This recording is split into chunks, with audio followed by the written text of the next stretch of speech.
It's always something with Josh Allen. Monta Ellis.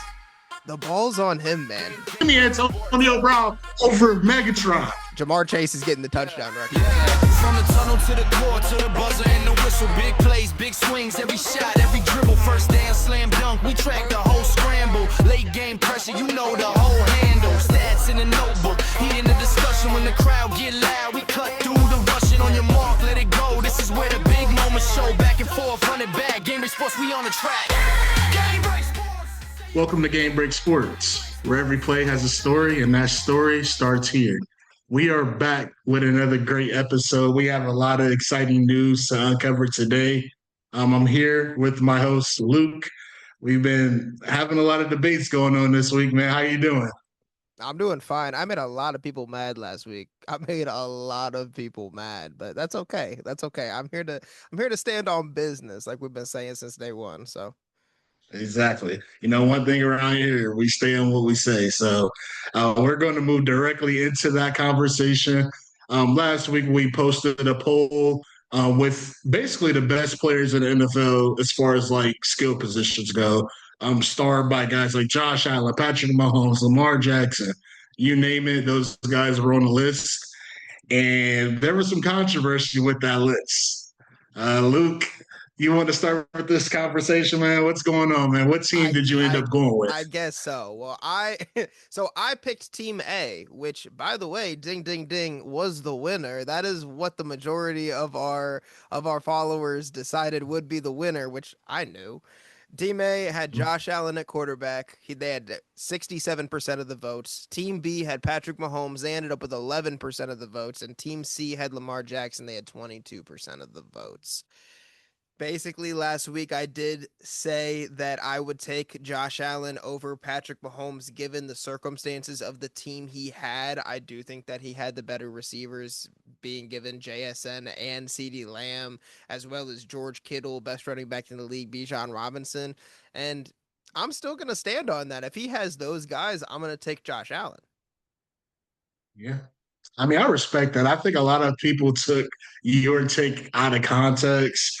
Josh Allen is, let's not mistake, he is probably a top 3 quarterback in the NFL if everybody's healthy. Like, this guy can run, he can throw with the best of them. He puts up crazy stats every year. I think what people are harping on, though, is that he just doesn't get it done when it matters the most. So when we had that clip about, I think I set you up with that, honestly. Who would you prefer in the playoffs? You can't take a guy like Josh Allen over Patrick Mahomes when he has 3 Super Bowls and has beaten Josh Allen 4 times to 0 in the playoffs.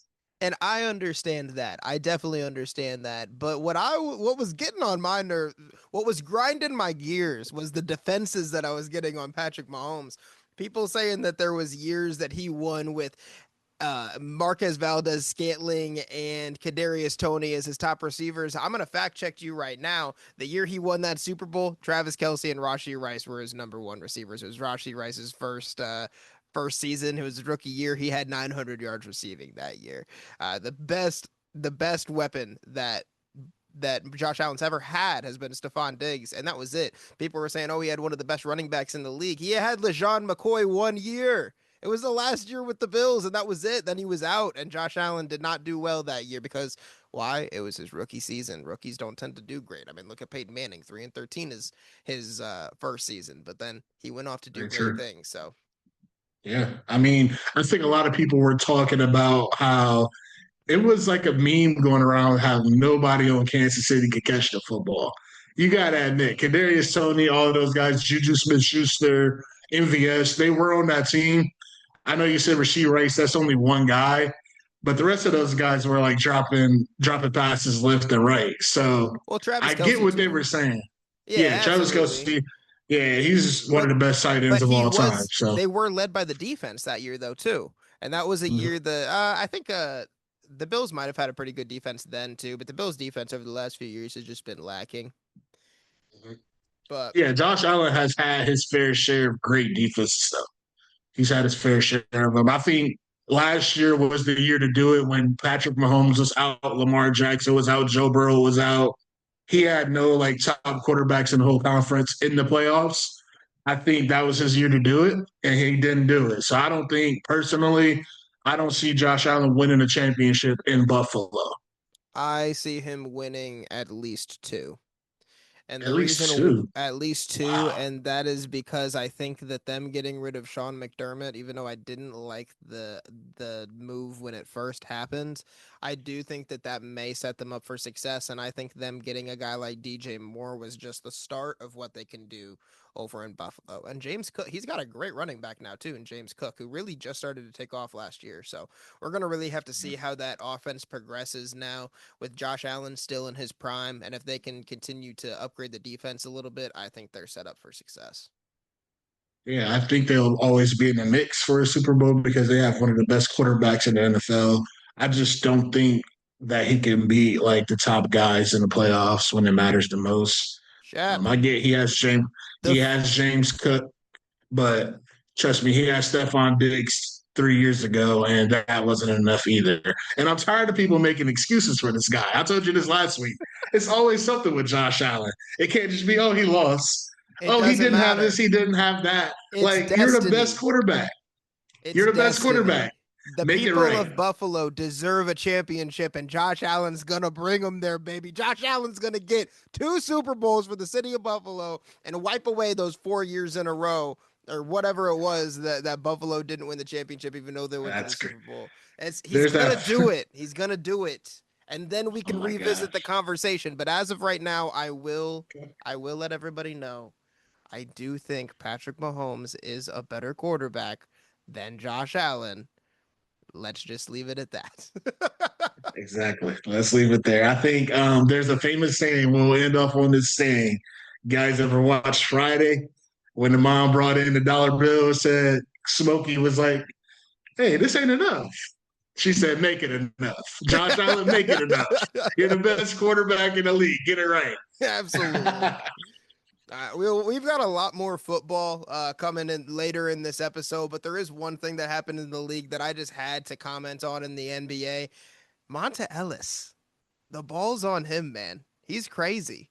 He straight up said, if you take him and put him in Steph Curry's place on those championship teams, that he's going to win those championships as well. That is actually a crazy statement.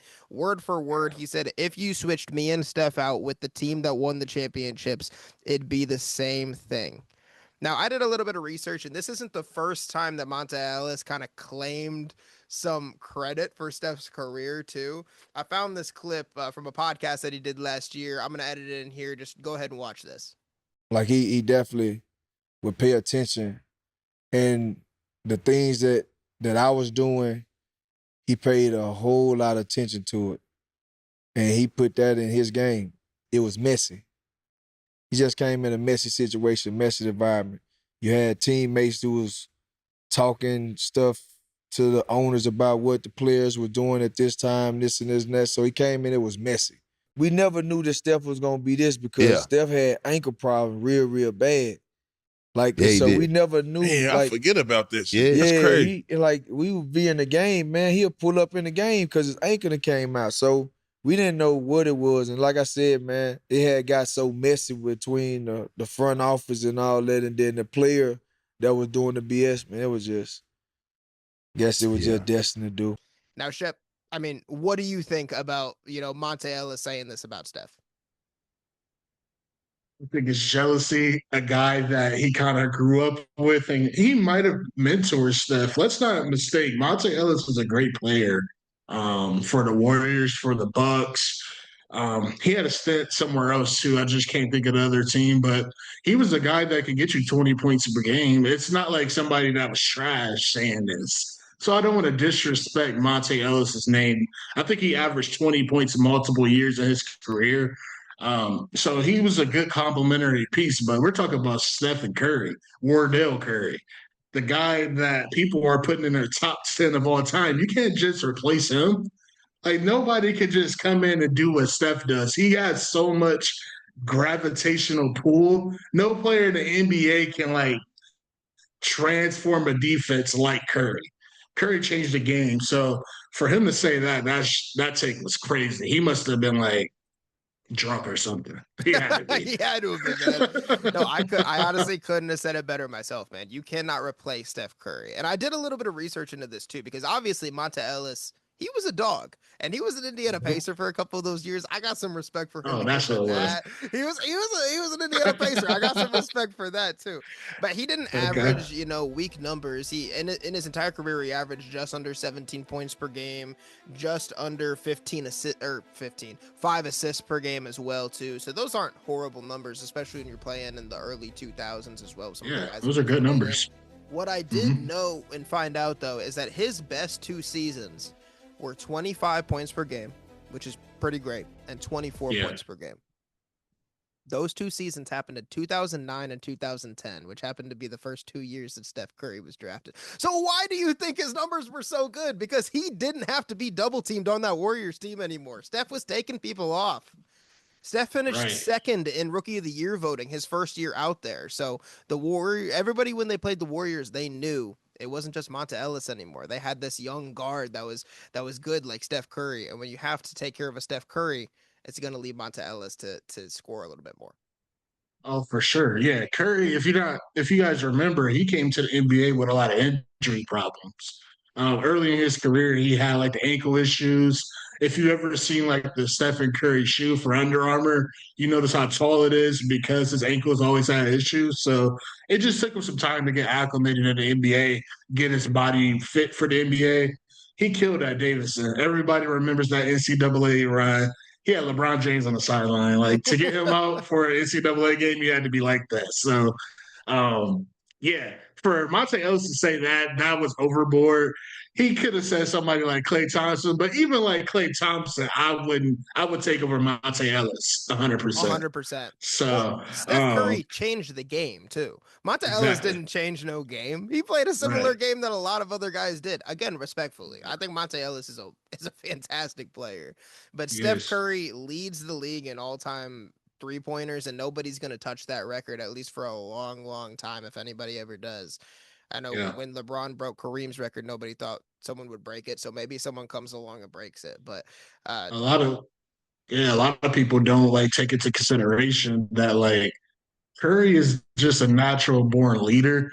And people look at like scoring a ball or assists and think that's all that matters. But really, it's a lot of different things. What he does off the basketball court, how he trains, little stuff like that, can't translate to just anybody.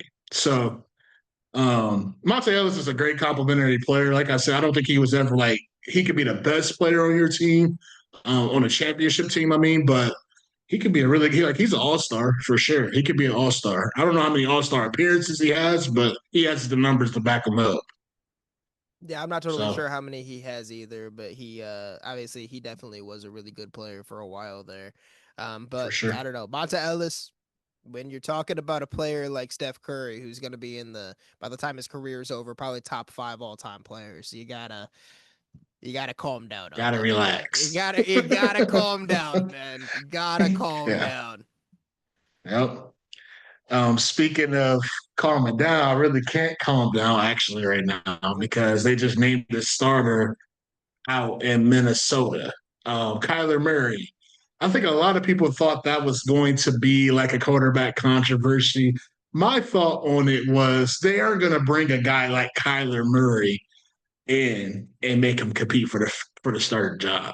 This is a guy that has had multiple good years in the NFL. If we're being honest, like he is injury prone. He's not a prototypical quarterback. So that's going to hurt him a little bit in Kevin O'Connell's system where it's a lot more reading defenses. But I think it helps him out a little bit because Kevin O'Connell does do that play action pass game, which should get him out of the pocket and let him just make 1 to 2 reads because he has a talented arm. That's one thing about Kyler Murray. He has all the talent in the world.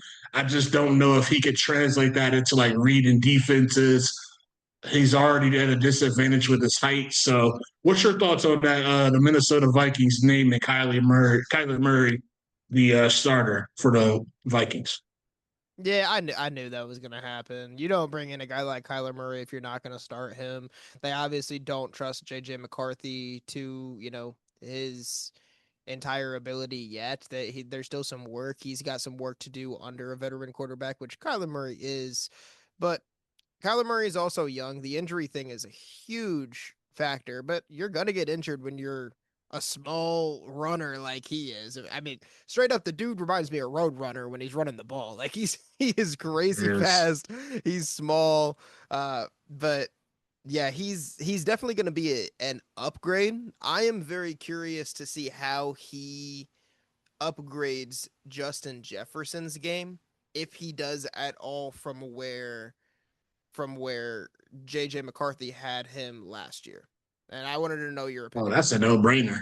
That's a no-brainer. I think a guy like Justin Jefferson, he probably been waiting for this decision because, my gosh, you want to talk about a Hall of Fame trajectory and then just throwing JJ McCarthy in there where he got to fight and claw for every yard he gets because the ball isn't on target. Like, I'm happy for him. I think those guys got to – I don't know if you could call him a franchise quarterback at this point. He may just be like a bridge quarterback, if I'm being honest. I don't think they're going to build. I don't think he's going to be a guy that can be there for the next 10 years, just because I think his best years are behind him. But he's capable. He's a capable quarterback. We've seen him have success in Arizona. I have his numbers pulled up right here.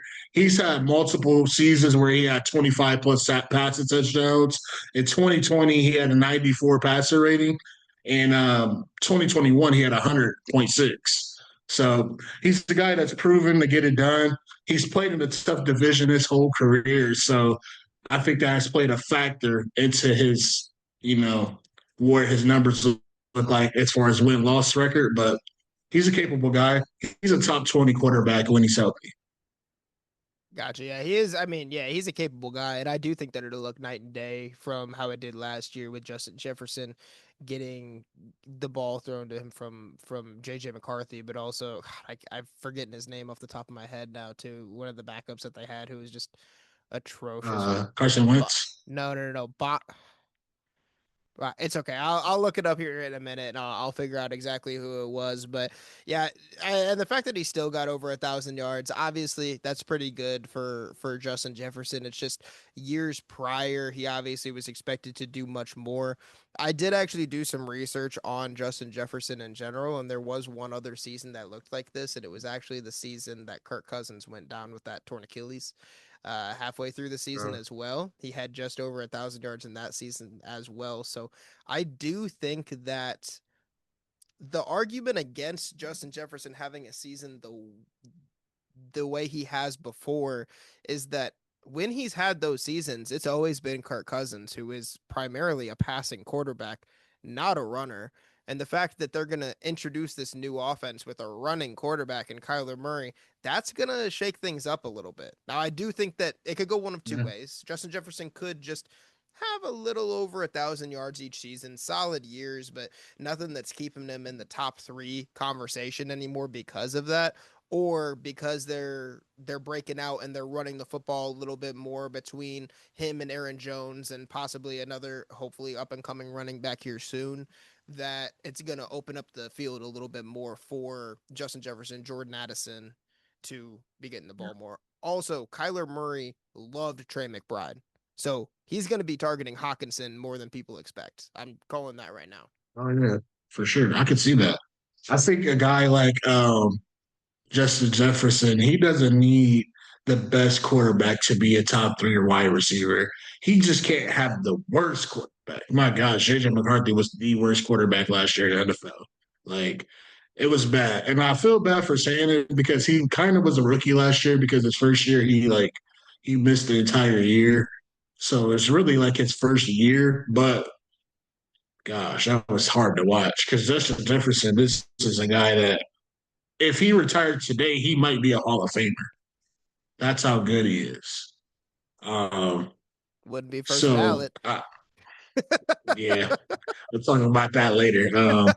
So I just want to ask this real quick. With Kyler Murray being the starter for the Vikings, where do you see them falling in the division? Do you think they have a chance to win it? Do you think they have a chance to get in the playoffs? Okay. No, they're not a playoff team yet. They can't be.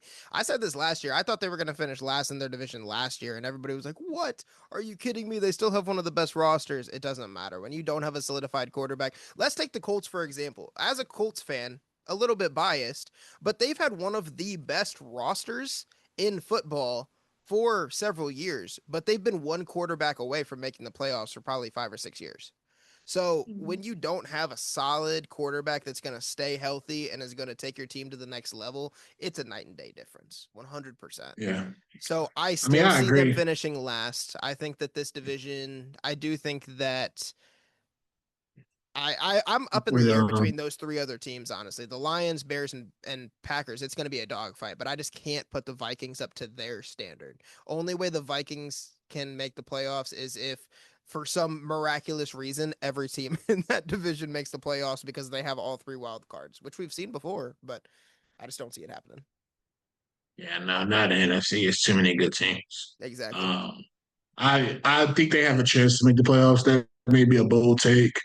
I think they have a chance. I think their roster is built. They have a very good D coordinator out there. Is it Brian Flores, I believe? Yeah, Brian Flores, who can always draw up plays to affect good quarterbacks. He's affected really good quarterbacks in his whole tenure, not just with the Vikings. So I trust that.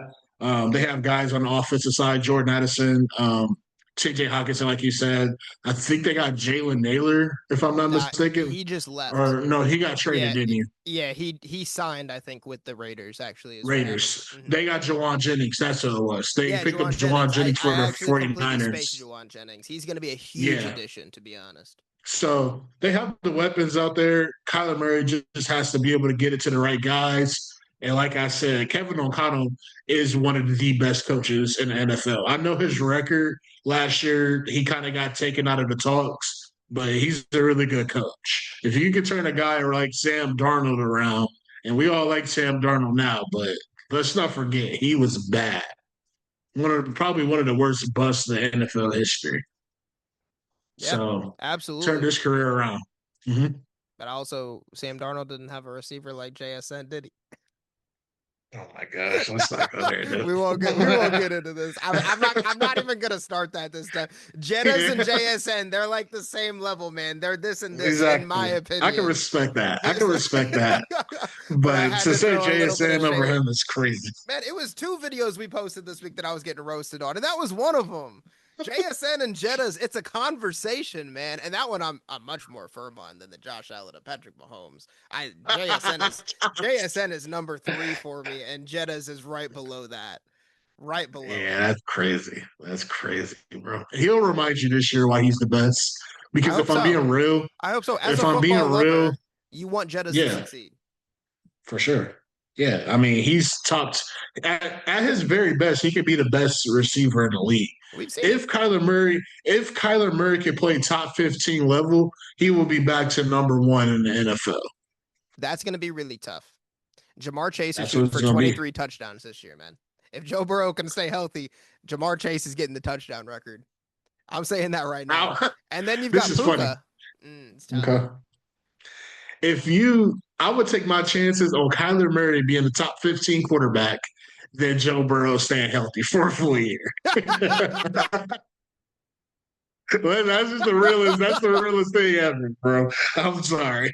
That's true. No shade to Joe Burrow, because again, he could honestly be the number 1 quarterback in the entire NFL if he could just stay healthy.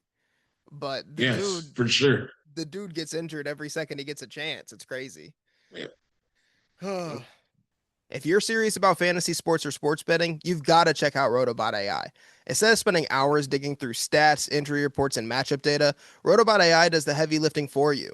It uses advanced AI and analytics to help you make smarter decisions, whether you're setting your fantasy lineup, finding waiver wire gems, or building your next parlay.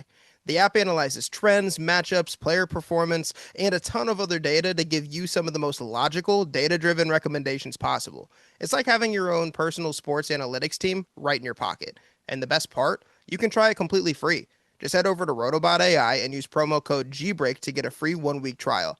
That's promo code GBREAK for 1 week free with Rotobot AI. If you want to make a smarter fantasy decision and build more informed bets, give Rotobot AI a try. So we had a lot of exciting news. We saw one of the best defensive players of all time put on a helmet for the first time in a couple of years. Aaron Donald was working out for the Los Angeles Rams. The rich is getting richer. Oh my gosh, like this is, I don't even want to think about this defensive line. I'm going to switch this over to you, Luke. Do you think this is serious? Is he actually going to come back this year?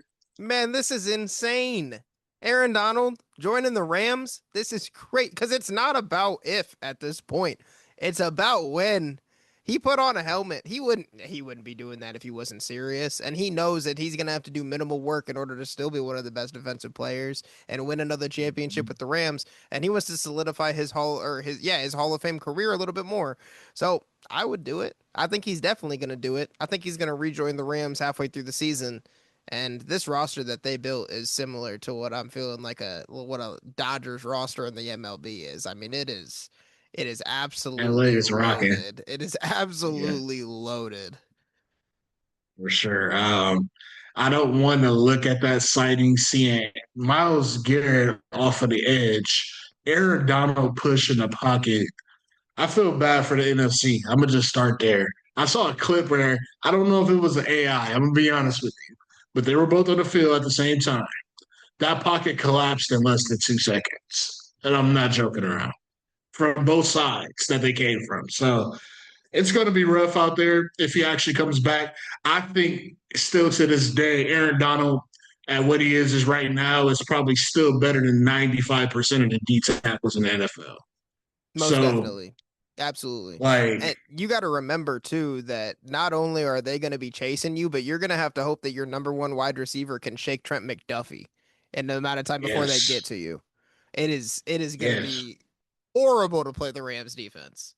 And they're going to have depth. If you don't remember, they have a really good defensive line currently. The 2 interior linemen they have, I think his last name is Fisk, and they have another guy, I can't think of his last name, but they have a good defensive lineman already. On top of that, they have they just have the offense is just going to be ridiculous. We already know what they're going to do. So that's just going to let the defense get rest. They're not going to be on the field bunch. They're going to get 3 and outs because they are going to be able to stop the run and they get after the quarterback. So it's a scary sighting. I'm hoping that he actually stays retired, Aaron Donald. Let us get a chance, okay? We don't want you coming back. You already a first-ballot Hall of Famer. You're getting all your flowers.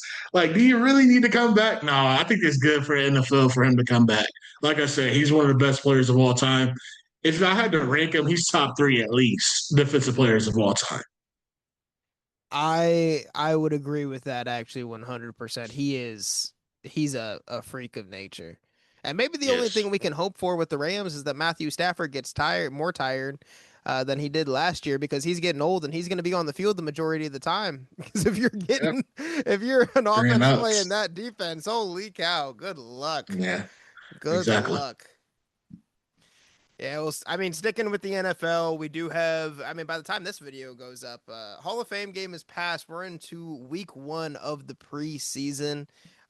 There's a few things to watch out for this week. So the first thing that I'm going to be watching out for is the QB battles. I know the biggest one that most people have on their mind recently is Sheduer versus Deshaun Watson, who's really going to win that QB battle. But also, we got a little battle within the Raiders organization where you can watch the number 1 draft pick, Fernando Mendoza, and Kirk Cousins, who's still trying to solidify himself once again as a starting quarterback in the league. Mm-hmm. How do you feel about them? Yeah. I like both of those competitions because I think they're real competitions. If I'm being honest with you, I think that Deshaun is going to start as bad as I want Sheduer to start. I don't think the owner is happy with what Deshaun has done for them with the contract he's been given. So I think they're going to give him one more chance to try to redeem himself and try to get some type of return on their investment. But I don't think it's going to last long. I think Sheduer will be in there just because Sheduer has like a fan base behind him. And I'm not saying like Sheduer is like the most talented guy or, you know, he deserves to be a starter in the NFL. but I do think that he's the best quarterback that they have on the Cleveland Browns roster currently. Last year, he had some bad moments, but he had some really good moments too, where he showed some promise. I remember watching him against the Buffalo Bills, and he had them in the game in the second half. Like, it was a very good game, a turnover away where they possibly could have won it. And this is going against a guy like Josh Allen. So I've seen them make a lot of plays. They also lost Myles Garrett. Like, Myles Garrett is the best player on that team by far. So I think that will have an effect on them, but they're young. Quishon Judkins, Harold Fenton Jr. Why not let the young QB go in there and try to, like, figure it all out with the young skilled players? And they got some great rookie receivers in the draft as well, too. You can't forget about that. They got two of them. Casey Conception and then forgetting the other guy's name right now. Denzel Boston. Thank you. Yeah. Those are two really good wide receivers. You got with Jerry Jeudy, Harold Fannin, Quinshon Judkins. Like, they've got a roster over there. So they just got to find the QB. I personally think that Sheduer is the guy. I do like Sheduer a lot. I think the whole draft situation just wasn't handled by him and his team very well. And I think he's had to bounce back from that, but I think he's done so in a pretty good way. And I think if you're the Cleveland Browns, there is a political part to it. And part of that politics is playing the guy that does have a fan base, because you need to start getting some viewership as well. And just hope that he can pan out. I think he's the best shot that they've had in a long time of having a franchise quarterback in let's say my whole lifetime, 26 years or something like that they haven't had a franchise. Let's not disrespect Baker Mayfield. Now he's a franchise quarterback, but was he a franchise quarterback with the Browns? I mean, he didn't win the playoff game, so now you got to respect that. So did Deshaun. No, he didn't win a playoff game. He got to the playoffs, but he didn't win. Deshaun Watson was for sure a franchise quarterback. That's not even a discussion. Deshaun Watson was a franchise quarterback for the Texans, and then we're not even going to get into that. Not even going to get into all that Deshaun Watson stuff. Let's keep it football. Especially as a Colts fan, man, I'll start. I'll get into it. Yeah, he was probably one of the best in his era. Yeah. Like, I know his era was only probably about 6 years ago, but he was a very good quarterback. Yeah. And then he had that year off and it kind of threw him off. So, but yeah, I think that the Fernando Mendoza, he's going to be the starter. We all know that for the future. Kirk Cousins is just a bridge guy. But Kirk Cousins had a really good NFL career. So what better to learn from a guy who's gotten freaking, I don't know, X amount of dollars, and he's never been a top quarterback. But, hey, I want his agent. Let me get his agent. I know, right? If there's one person that I want to be, also, if there's one person I want to be is Kirk Cousins' agent. That dude's come on, that dude can negotiate. But I'm gonna take one. Yeah. I'm gonna take something out of you and Tomlin's book right here. If I had some terrible towels here, I'd be throwing over my shoulder because I'm feeling Tomlin saying, "I believe in doers." Okay, I believe in doers. All right, and I think that they should be throwing Fernando Mendoza in that starting spot right away and let him learn.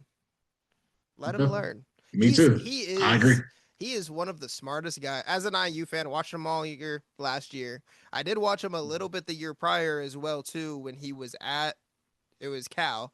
And he just learns the game, man, very, very well. Yeah. I think I saw a lot of people ranking the Big Ten quarterbacks going into last season. A lot of people had him around the 8-9 rank and everything, but he is. Oh, I didn't know that. Very, very smart quarterback, man. Very smart quarterback. And even though he doesn't have very good weapons this year, I think that's the best time to throw him in because I expect him to go 2-14 or 2-15, 1-16 even. Just learn the game a little bit. Go get yourself a Jeremiah Smith. Come out in 2027 balling out. I like that take. That's realistic. That's very realistic.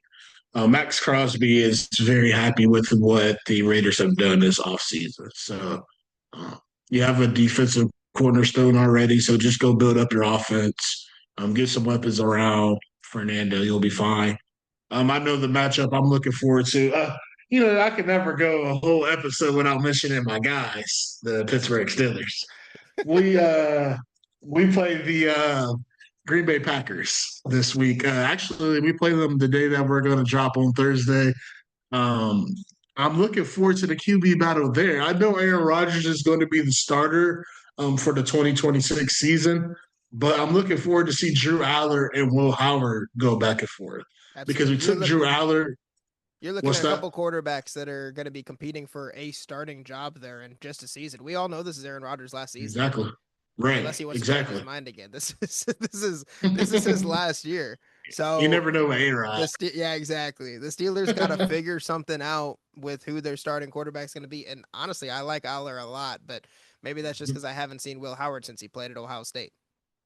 Exactly. Yeah. Well, Howard, he has a lot to prove. I mean, he's a 6th-round pick for the 2025 draft. Yes, 2025 draft. So he has a lot to prove because they still have Mason Rudolph on their roster, who's a proven backup. So I don't know if they're going to keep both of those guys. So they may be fighting for a job. So I'm looking forward to watching them too. If I'm being honest, I think Drew Aller has he has like the front, I say like the starting foot, just because he was a 3rd-round pick, and they aren't going to just throw a 3rd-round pick in the trash. Exactly. Usually in the 3rd round, they're looking for guys that either be starters or key contributors within the next coming years. So Will Howard better be showing what he could do early and off there. He may get the boot.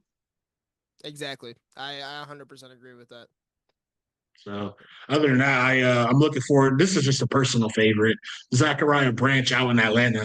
I think he may play this week as well. I think they play on Friday. He should be out there. If he is out there, he will be the #1 target because he's very explosive.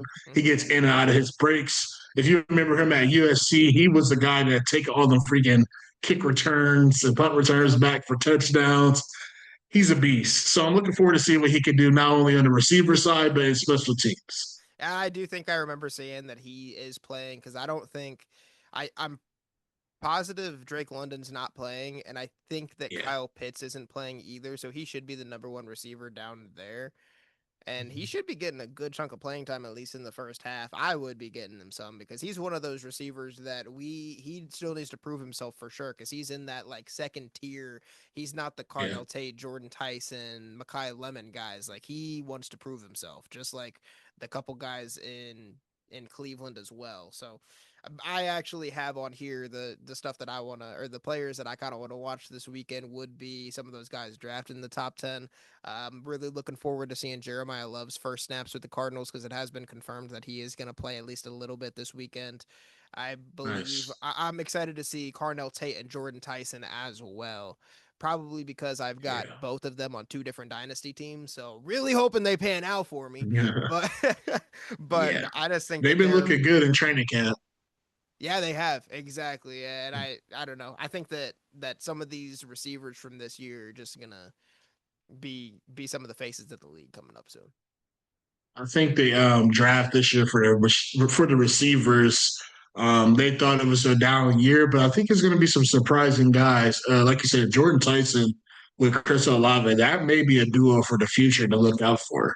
Because Jordyn Tyson is every bit of like 6'1", 6'2", if I'm not mistaken. And he's fit out. So exactly. I'm looking forward to seeing them too. Other than that, I think Mekhi Lemon right now is starting off slow. Then again, it's training camp, so you never can take too much into it.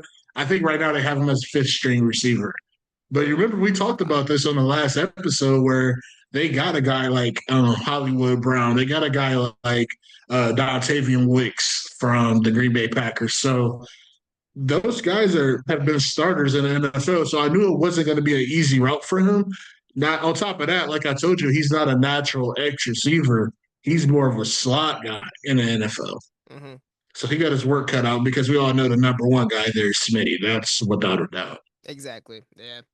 So but I am high on him. I'm very high on what his ceiling could be over there. Yeah. I'm worried about him because he played with Jalen Hurts, though. Jalen Hurts is not a thrower. Yeah, we'll see what happens, though. For sure. Happens. I also like Nick Sirianni a lot, so we'll see. He's always fired up. Yeah, he is. We'll see if they can figure something out there. For sure. Absolutely. Lastly, I know we had the 2026 induction for the Hall of Fame. that was a stellar class, dude. Luke Kuechly, Larry Fitzgerald, Drew Brees. Like, that was star-studded, bro. Like, My boy Adam they had Vinatieri. him, Whoop whoop. Adam Vinatieri, the probably the best kicker of all time. The GOAT. Actually, the greatest kicker, I was yeah, about to of all say, yo, time. there's There's no no debate problem. on that one. So, and he played with the two best quarterbacks of all time. Yeah, exactly, man. That's crazy. Exactly. But yeah, All no, man. I just want to correlation. get your thoughts on that. I know we had a discussion about Drew Brees a couple weeks ago. How did you feel about him getting his flowers and being inducted into the Hall of Fame? Man, we all knew he was gonna be there. He deserves it. Obviously, when you're at number 2 in both passing touchdowns and passing yards, only behind the greatest of all time to do it, Tom Brady. He's got a Super Bowl. He did come second in the MVP race 4 different times in his career. He's got an All-Pro, so he is he's definitely deserving of it. So I'm Yeah, excited about my boy Adam Vinatieri being there. I think even though Luke Kuechly's career got cut short, what he could have been, he definitely deserved the MVP or the Hall of Fame. So it was a great class all in all. yeah. Luke Kuechly was a beast, dude. He didn't play long. That's how you know a guy is so great when they can play like 10 years, 8 to 10 years, and still make the Hall of Fame. That just goes to show how dominant they were when they were Mm-hmm. there. Because a lot of guys get in the Hall of Fame that has cumulative stats that just built up over time. Not saying they weren't great, but them being in the league for so long helped their case versus guys like Luke Kuechly, who was just dominant while he was there, and then that was it. Like his peak was unmatched. So I was happy to see him get in. Larry Fitzgerald, another guy who I think he's second all time in receiving behind Jerry Rice. Nobody's getting that record. That Fun record's untouchable. fun fact, Larry Fitzgerald he's one of my favorite receivers of all time. He was actually the receiver. It was him and Reggie Wayne that I always liked watching when I was young, just that made me really appreciate wide receivers, and it's probably my favorite position to watch in football because of those two guys, Reggie Wayne and Larry Fitzgerald. Larry Fitzgerald, Mr. Sure Hands. He caught everything. I think he has more tackles in his NFL career than drops, That's which is crazy. absurd. I've heard something similar to that too, and it's yeah, exactly. Yeah, If you threw the ball to him and he got his hands on it, he was coming down with it. Didn't sketch. matter. Didn't matter. So we're gonna move into 2027. Ballot just dropped. It was star-studded again. We had a lot of guys on there. I'm gonna give you a couple of names. We had Le'Veon Bell. We had Brandon Brooks, Antonio Brown, Rob Gronkowski, Ben Roethlisberger, Adrian Peterson, Richard Sherman. Out of all of those guys, who do you think is the ones to get the first ballot Hall of Fame nod? There's one guy specifically that I'm like, he's definitely getting it because his coach deserved it last year and didn't get it, and that's Gronk. Or this year, I guess I should say, and didn't get it, and that's Gronk.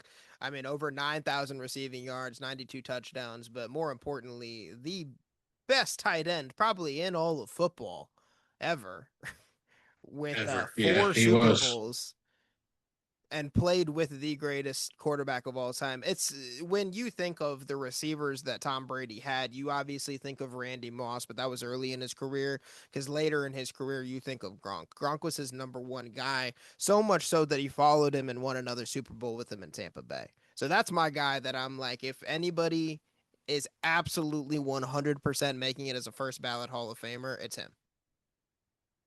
I agree with that. I think there's two surefire 100% first ballots. Or, yeah, there's two. There's Rob Gronkowski and there's Adrian Peterson. Adrian Peterson is a top 5 running back of all time. You want to talk about a guy that overcame adversity? He tore his ACL, came back and won MVP. Crazy. That's absurd. As a running Crazy. back, though, like you don't even get full confidence in your knee after 1 year. He came back and won MVP off Over of it. 2,000 yards His rushing. Crazy. he he reset like the ACL like time frame because he came back after I believe it was 9 months and did that. So that's just 1 year though. Adrian Peterson, to me, one of the best backs of all time, and he was like one of the last like real just running backs. Now it's turned into more of like a hybrid back where these guys are expected to get out and slot and run routes and be able to catch.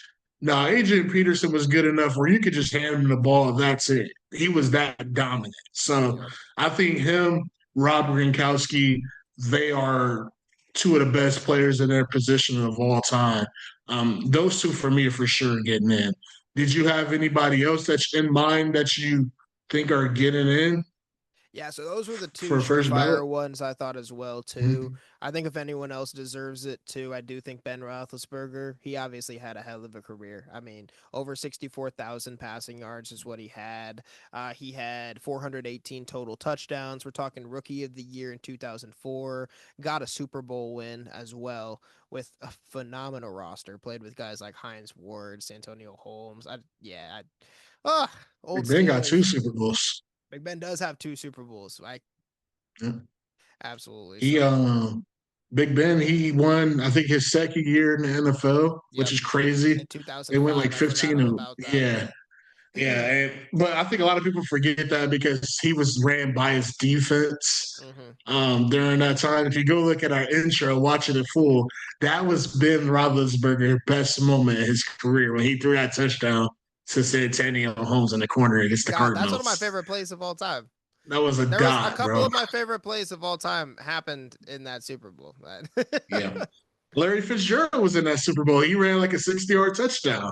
So it was a wild year. That was football was great back then. Was but also maybe the that's Super Bowl. James Harrison ran a 99-yard stripped. I forgot if he stripped it, but he ran it back. It was an interception for a touchdown. It was an interception. Yeah. Dude, that Super Bowl had a lot of crazy stuff. That was one of the best Super Bowls of all time. I was about to say that was probably one of the best Super Bowls of all time. Also down to the wire. Based off some of them we've seen in the past few years, I would 100% say so. Yeah. For sure. How do you feel about Antonio Brown being first ballot? I don't see it, man. I mean, he's a very, very talented wide receiver, absolutely, and he did a lot.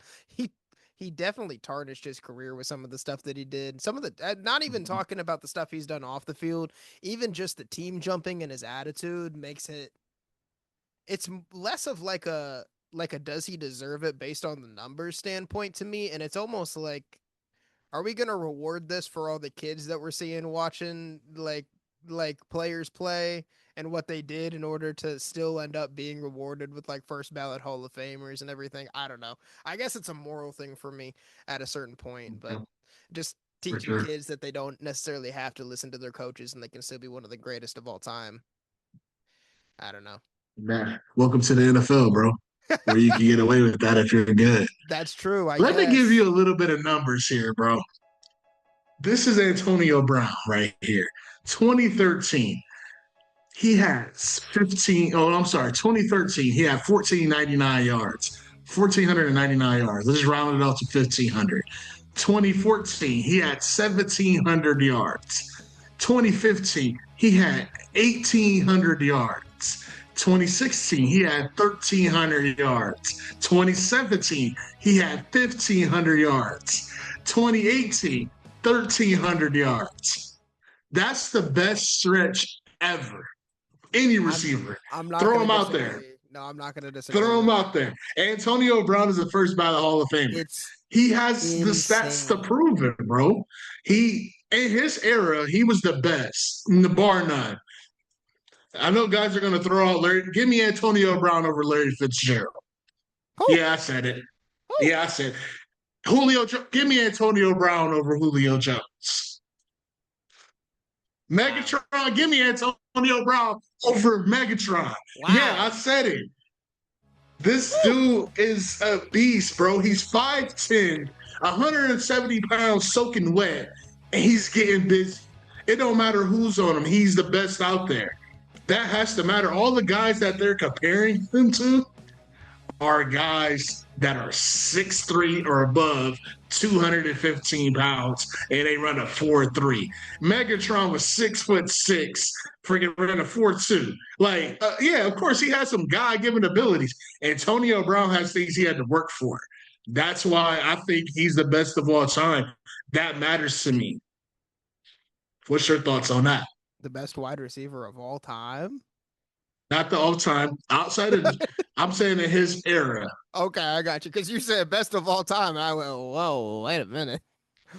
No, I don't think, if I said all time, I mistake that. He's not the best of all time. He's the best of his era. Okay, I got you. No, that is the craziest stretch that any wide receiver has ever had. Period. Point blank. And if it's just based on the numbers, the receiving yard numbers, then absolutely he deserves first ballot Hall of Fame.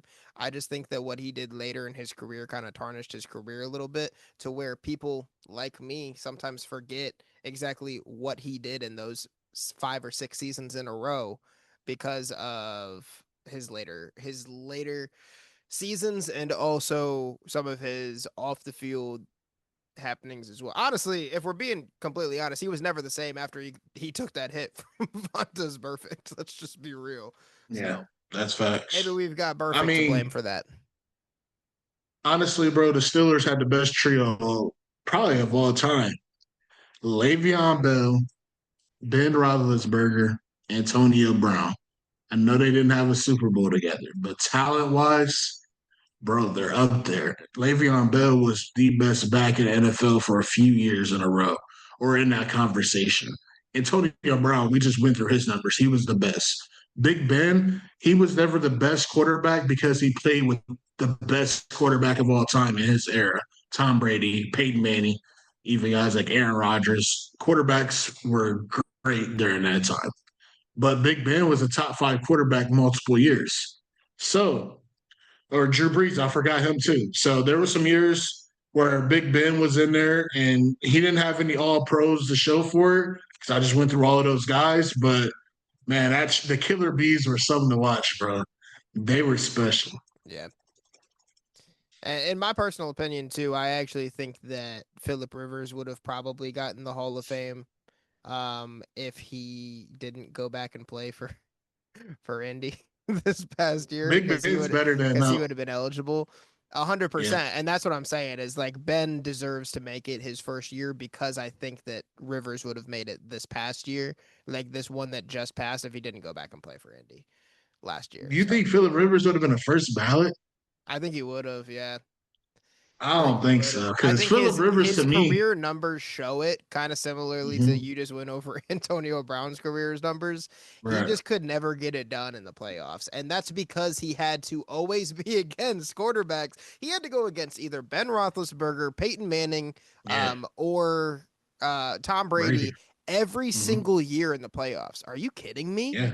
Are you kidding me? And then later in his career, he didn't get a break because he had quarterbacks like Andrew Luck and Patrick Mahomes to play against. So there's not much that you can do against that, man. There's not much that you can do.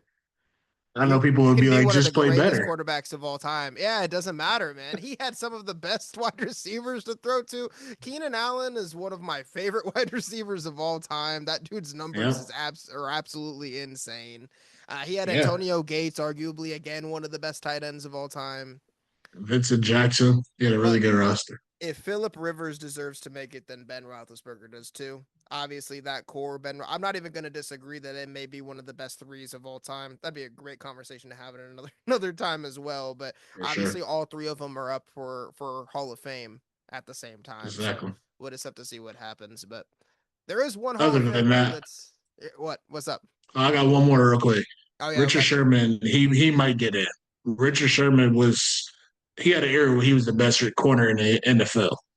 Okay. Yeah. I know guys that throw out people like Darrelle Revis. Other than Darrelle Revis, I think Richard Sherman was right there as far as the best corners for probably about 6 years. Yeah. I could definitely see that too. Obviously, he's got a Super Bowl. Is it just one that he has? He's got 2. He got 2, yeah. He has 2 Super Bowls. Wait, does he have 2? Yeah, because he won off of the when they beat the Broncos in 2015. What I'm remembering. And then Russell Wilson has 2 Super Bowls, so I think he has. Who else did they beat? Well, I was just thinking of the Patriots Super Bowl that they lost, so I'm trying to think of if they actually. I gotta look this up real quick before we move on. I'm sorry.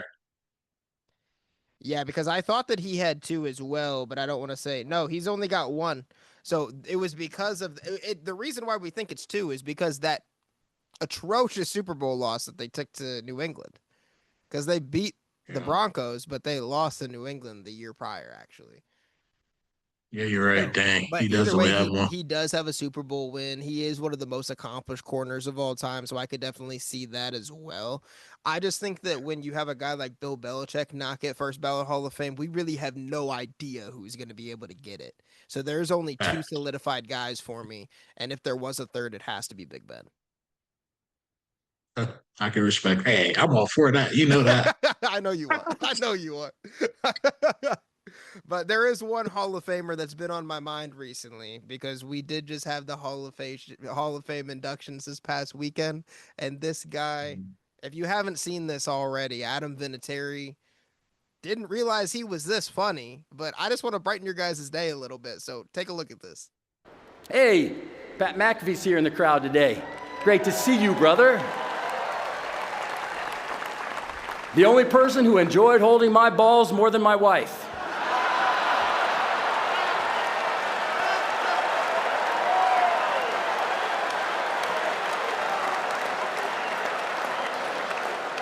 Now, Shep, if I'm right, the Colts special teams unit in the late 2000s, early 2010s had to have been the funniest special teams unit of all time. Exactly. We're seeing after they retire, like these guys are legit. These guys probably the ones throwing parties and everything. The personality is showing. And that was really cool to see. I like how Pat McAfee came out for him and they were able to all like accept the jokes that he had. That was probably something they did all the time. So it was really cool to see Adam Vinatieri get out of his shell because we only see football players with helmets. So to see him, open up a little bit was really cool.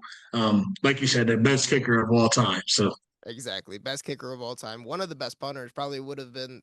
I don't know. He may have been the best. Well, first of all, he would have 100% been the best punter of all time if the Colts organization didn't mess that up for us. All right, in Pat McAfee. But if you know sports, you know Pat McAfee. You know how hilarious he is. Just knowing that that's the guy that was in the room with him. These guys were the ones that were getting it done for Peyton Manning and Indy and Andrew Luck even too. It's fun to think about, man. It's fun to think about. For sure. Man, I miss those guys, bro. The NFL is not the same, but hey, that's how it goes. They rinse and repeat. So we're looking forward for this new era to kind of create those memories for us again. Exactly. I got high hopes. For sure. Got any last minute thoughts on anything before we head out? I don't think so. No. Obviously, thank you everybody for the continued support. Seems like we're just growing and growing by the day, and I love it. I love the interactions that we're getting from on social media, even though I am getting absolutely roasted in the comments sometimes. That is completely fine with me.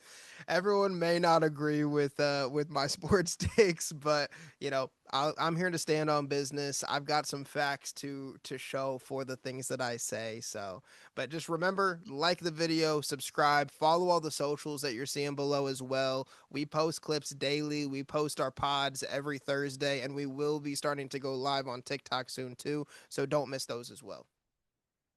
Oh yeah, for sure. All those guys in our comment section saying we're idiots, saying we don't know ball, saying that where these guys come from, get rid of their podcast. We're coming for you, and we're going to test your knowledge right then and there. Not only the keyboard warriors on there. That you know what? I'm gonna stop. Continue supporting us. We love you.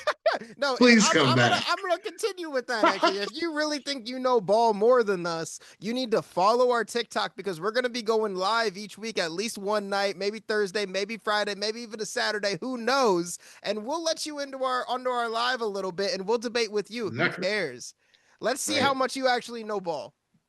Exactly. Hey, I like that. All right, sweet. Well, I guess that's it for us. Like always, appreciate you guys, and we'll see you here next Thursday. Game